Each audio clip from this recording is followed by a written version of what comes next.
Storygram Network. Hosting for this podcast is generously provided by Transistor at transistor.fm. Hi, my name is Laurelee, and this is It's Not About Food.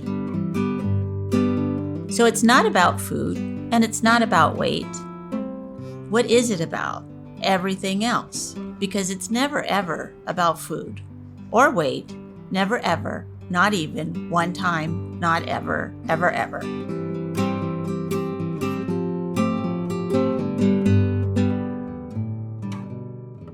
Hello, everyone.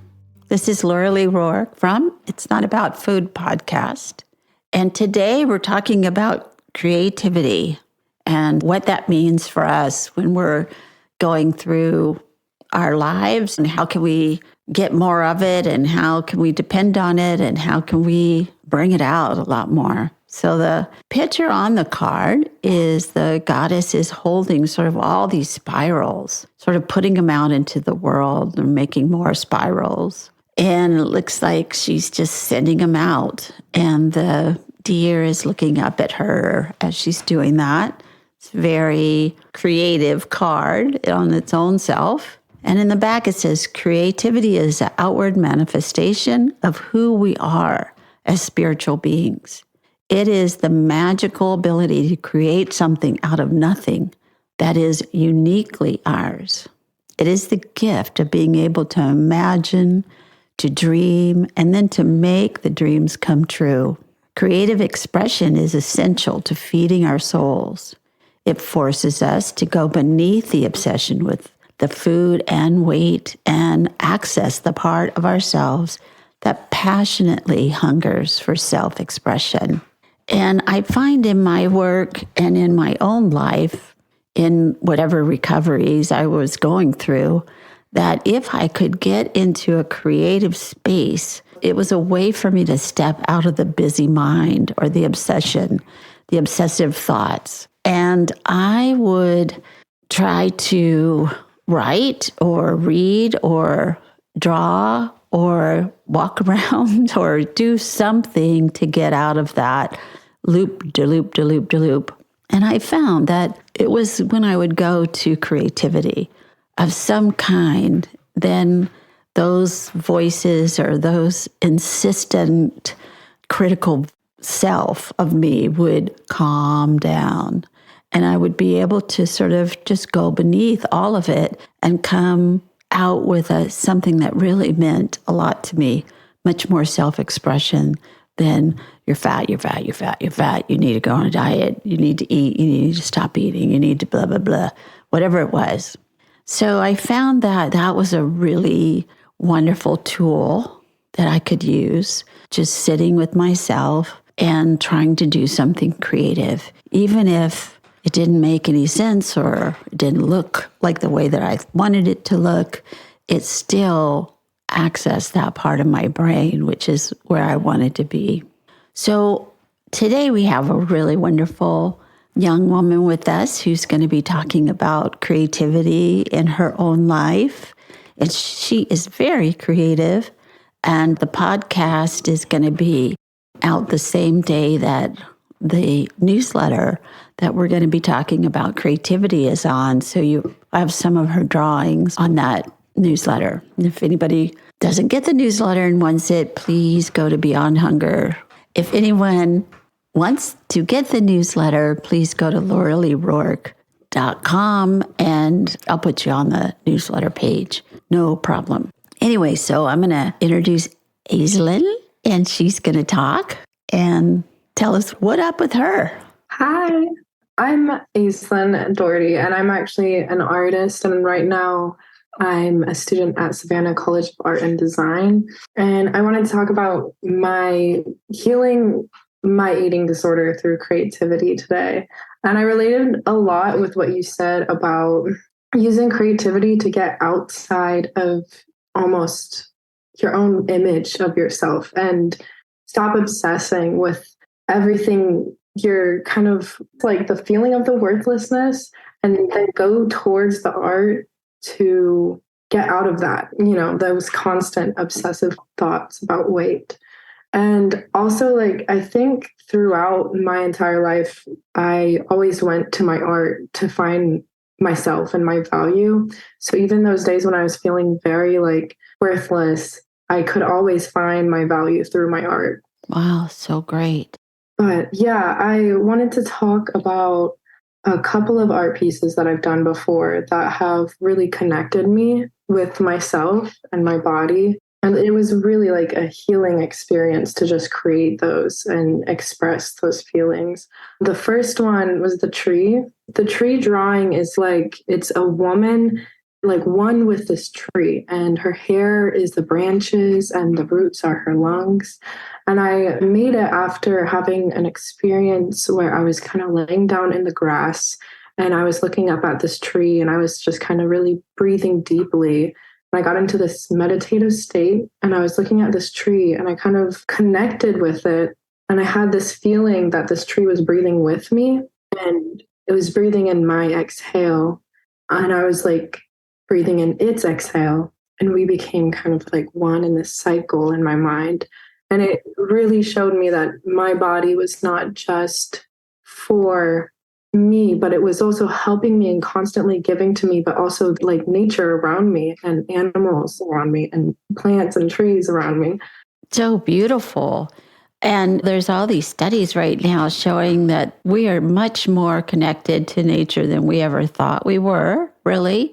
Or maybe most of us thought we were, because I'm sure there were people who knew that we were part of the earth and the earth was part of us. But there's another thing about how all the trees talk to each other when the nature talks to each other, and especially mushrooms, they have this huge network underground that we don't even know about. Exactly. And all plants are like that. I don't know. We have to get out of our little human brain that we're like in charge of everything and go to, there's so much more that we don't even understand at all that's going on around us. Exactly. And you said getting out of control. That's another thing with art is it puts you in a state where you can't control it. You can have like an image in your mind of what you want to create, but really your subconscious is going to take over and it'll show. It's so true. I know in my writing, I will read something and I'll go, wow, where did that come from?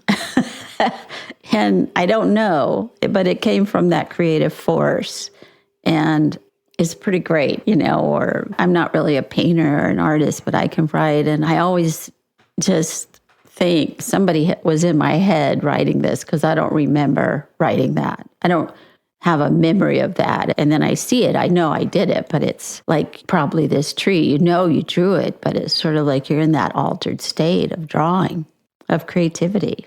Yeah, and also it's interesting going back and looking at old things you wrote or old things you created and realizing a connection between the way you felt then and the art that you didn't really pick up on. And I remember when I was healing through my eating disorder and going through my recovery, that when it was at its worst, a lot of the people that I drew were very, very skinny, like skin and bones, like skinny. And it was like definitely some sort of like subconscious thing I was doing of trying to make the characters into how I felt. Yeah.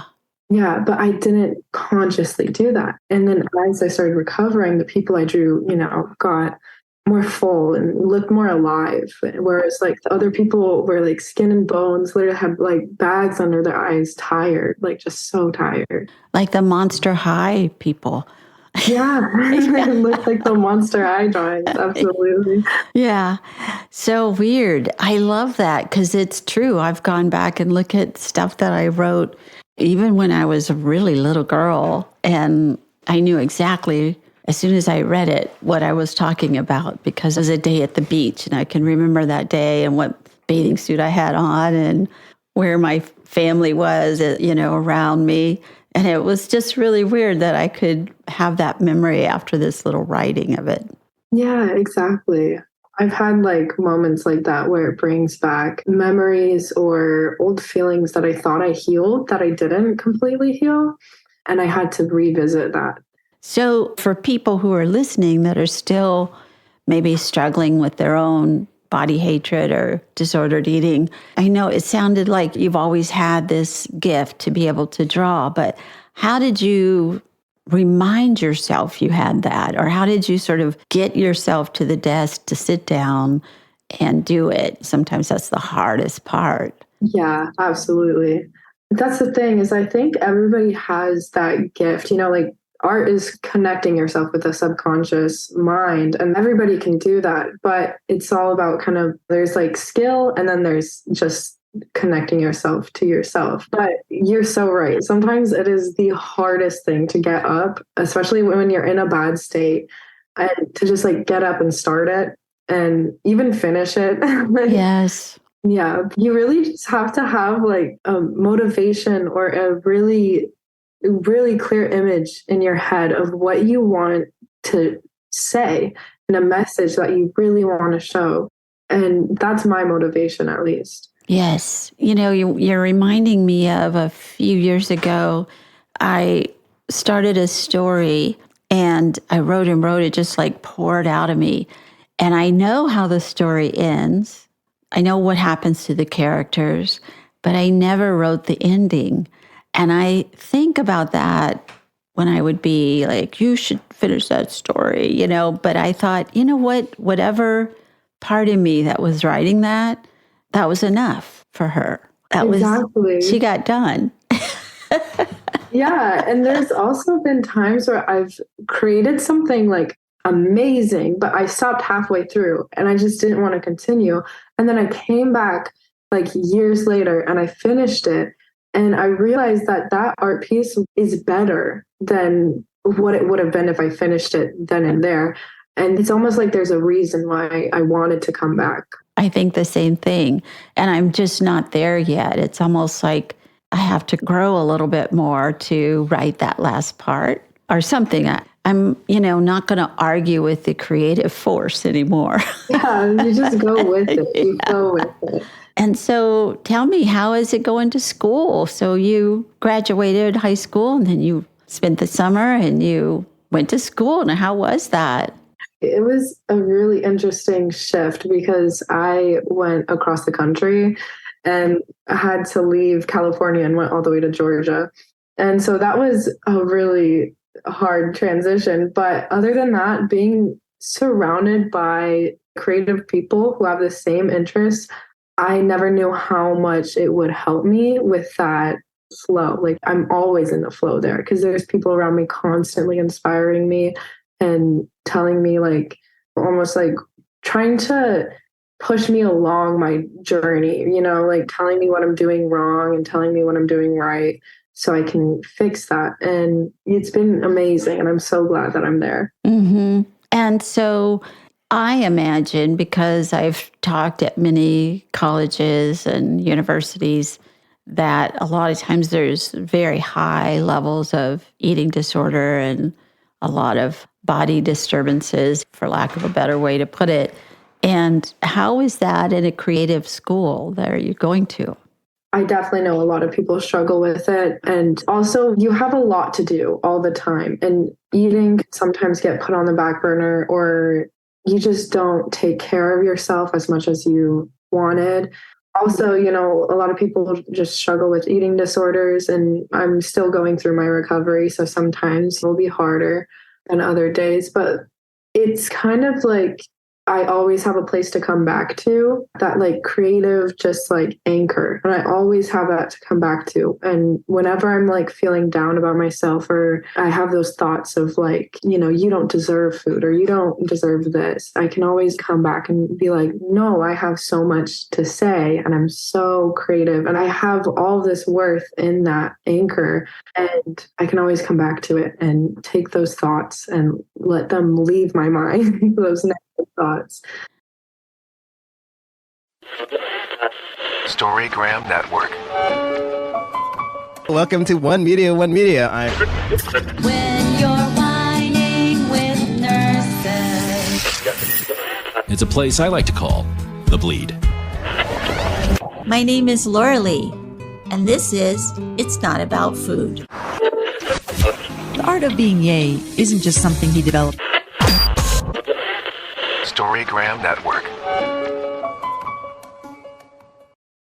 I joined Beyond Hunger about 3 years ago after my own eating disorder recovery. I've been with the Peer Ed program for over a year. I've been a peer educator for a few weeks now. Beyond Hunger is an amazing organization in which high schoolers like me get to go to schools across the Bay Area and educate teens and students on mental health, body image, intuitive eating. I joined because it really helps people. I joined the program because I believe that the information we provide people my age is very important. Beyond Hunger has allowed me to connect with the youth in my community and reaffirm to myself what I know is true. It has given me an opportunity to educate others and inform others around my age. And I just think it's a really wonderful program. Because I want to teach other teens what I never learned. Appreciating your body through its ups and downs, navigating diet culture, and learning about intuitive emotions and hunger. And I felt that it was super important to continue to make change in the community. My name is Laurelee Roark, and I am one of the founders of Beyond Hunger. My business partner, Carol Normandy, and I founded it in 1988. But for the last 25 years, we've been going into schools and talking about the issue of eating disorders and body hatred. We train young women to go in with us, peer-to-peer, student-to-student, and it is a wonderful program. Please give generously this holiday season. Thank you. I love that. And have you talked to the other people in your school about that?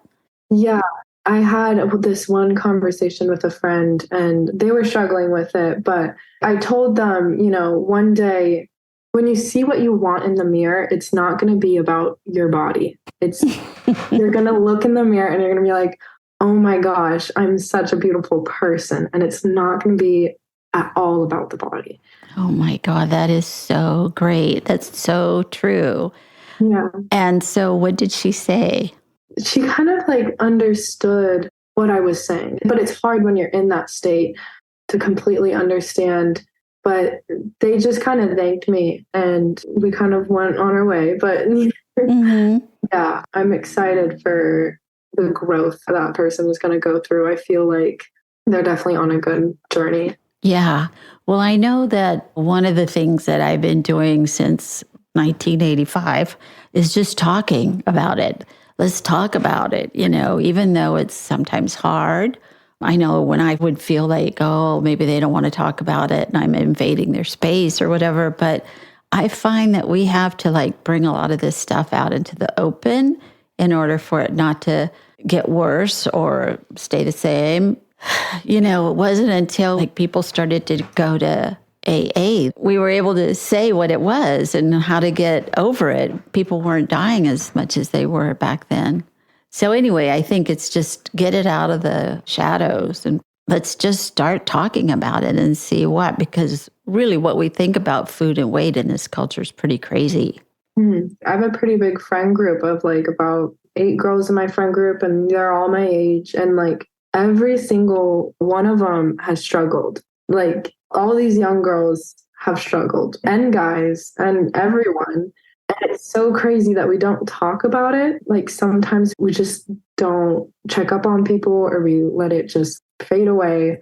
But it's always there. We just don't speak out about it.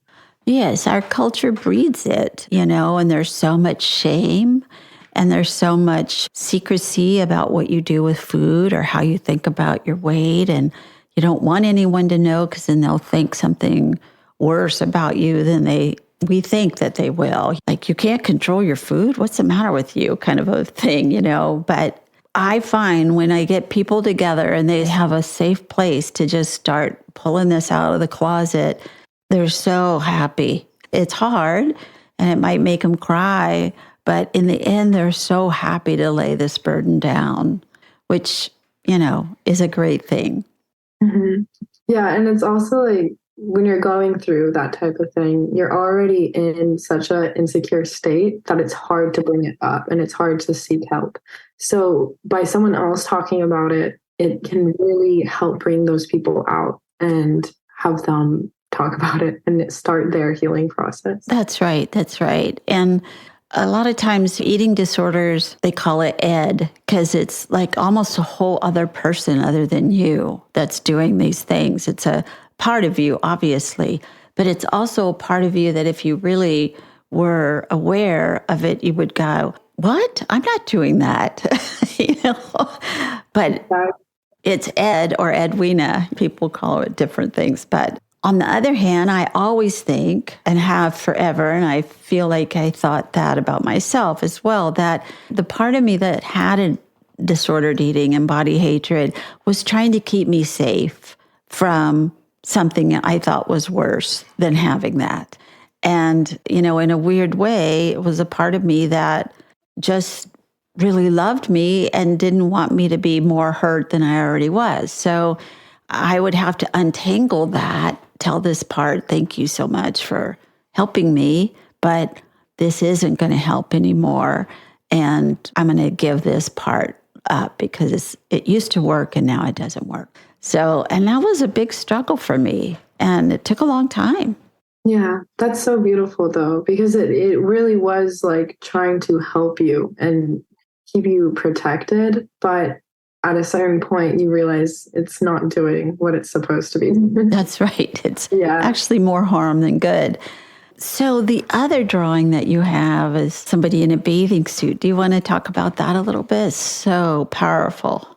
Yeah, of course. The backstory to it was that I kind of had this realization of how long I have treated my body so poorly, and not just treated it, but like thought about it as something to be ashamed of. And after it constantly has just been giving to me and giving to me and giving to me throughout my entire life, I never was able to see the beauty in it.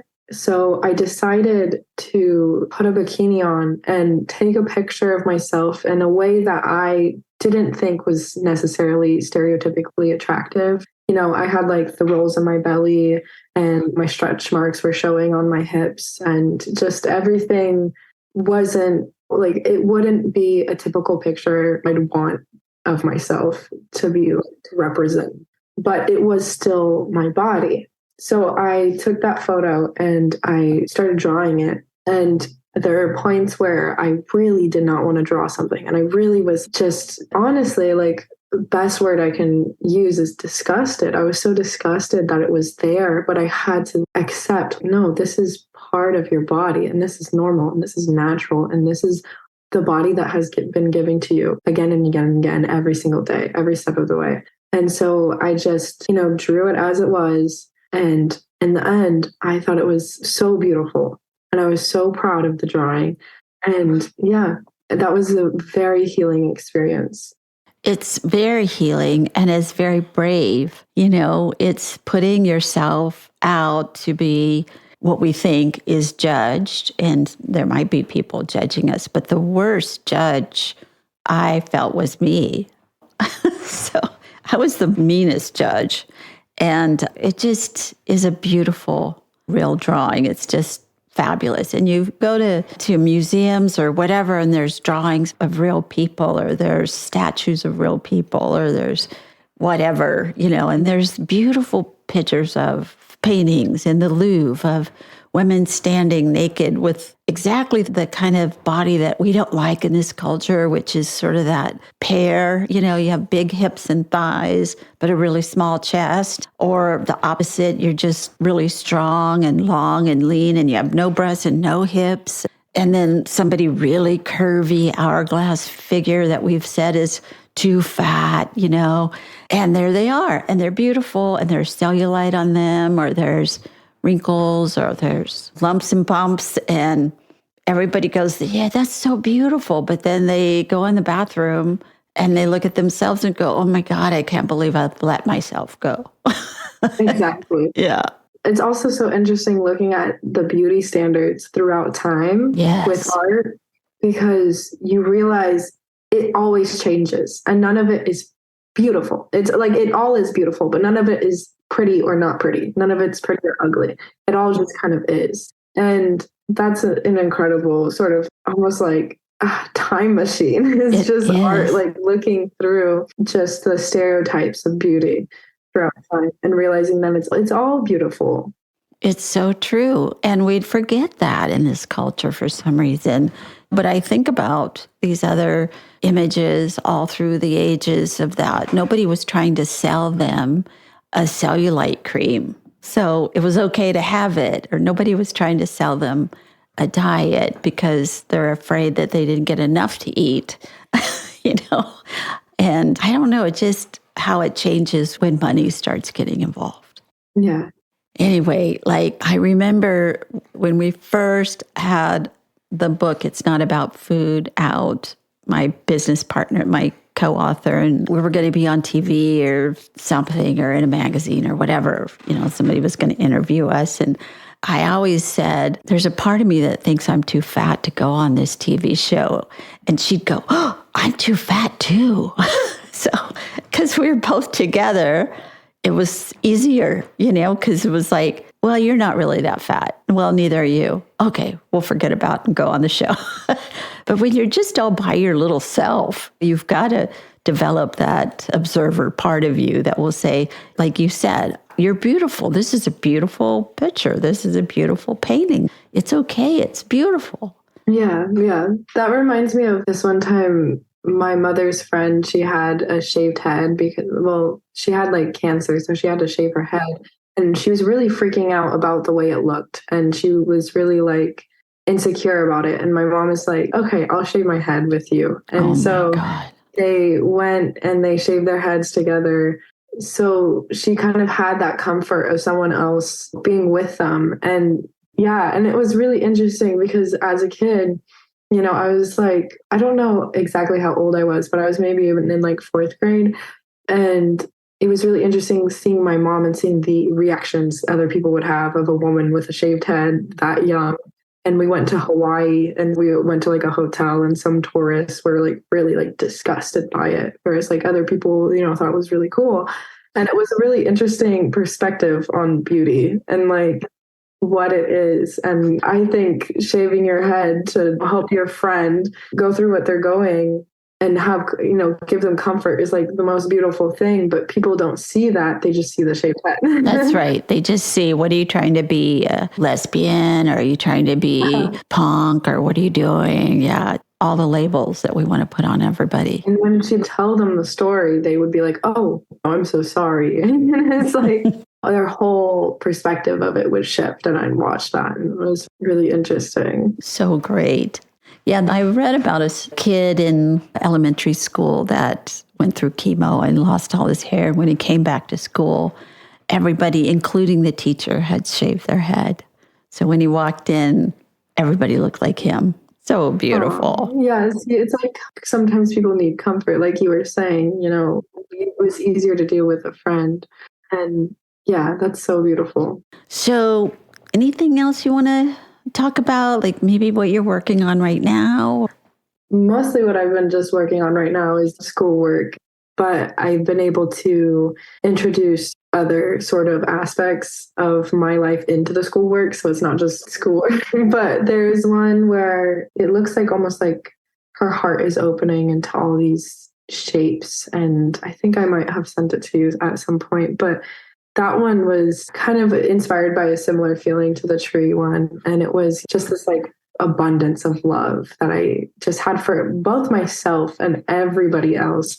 And it was the most beautiful feeling I have ever had. And I loved creating that one. That one was an amazing one. But other than that, yeah. That's beautiful.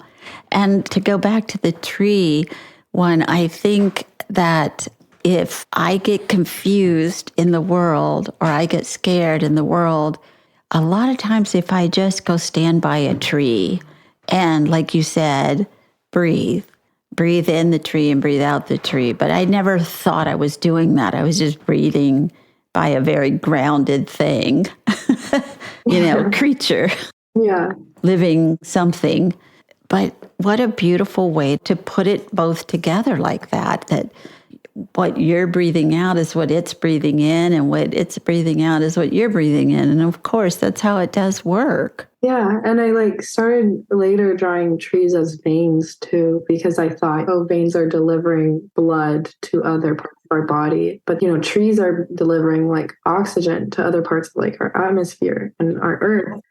And I really like those two together, So I do too. Beautiful. So I'm wondering if you will read the bottom of the card that's "Today I will." Today I will practice setting aside my obsession with food and weight and find some time to listen to my creative instinct. I will write down different ways I am interested in expressing my creativity and experiment with some of these ways. Great. That's a really wonderful thing to say that you probably just do naturally when you're at school because that's what you guys are doing. Yeah. It's very sweet.